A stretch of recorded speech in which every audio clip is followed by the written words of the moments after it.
Jessica beat me to the punch and talked about how fingering is your preferred way of altering the pitch. And I think that is totally right on. Because if you start lipping the notes around, it's a very inefficient way of doing things.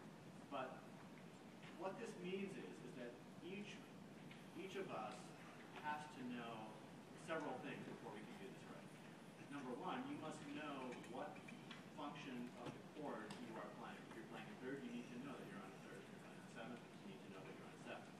So the first thing is you need to know enough about music theory to know what you're doing on the chord. The second thing is you need to know where each of those chord notes needs to be, like John said.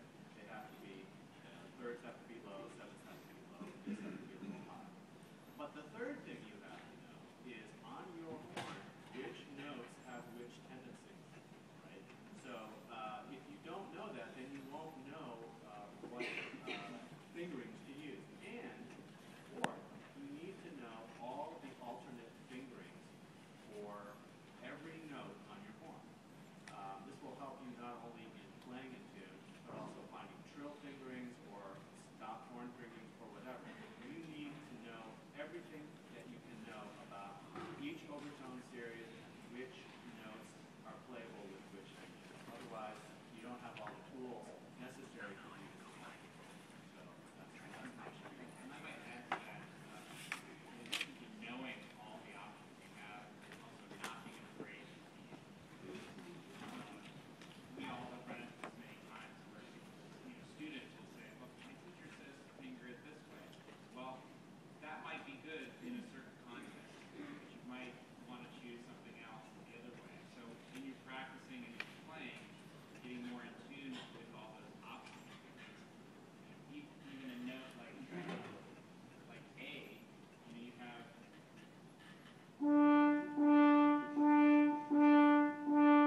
five options how to finger that same note. You can hear that they're all slightly different in tone, color, and in pitch.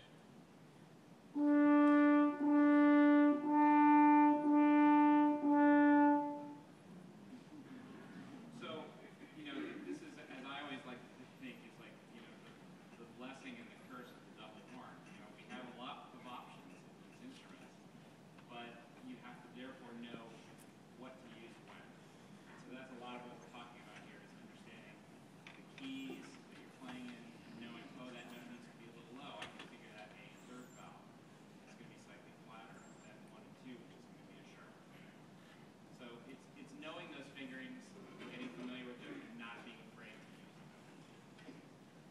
them.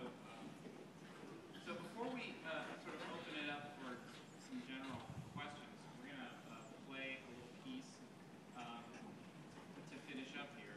And we only had an hour to do this session. We wanted to make sure we left some time. So there are so many more excerpts, orchestra pieces, solo pieces. We didn't feel we could cover them all. So we decided to cram a bunch of them into about 3 minutes. And your job is to listen very carefully, and hopefully you can tell us at the end how many of these things you actually recognize. A little bit of a test. Listen carefully.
But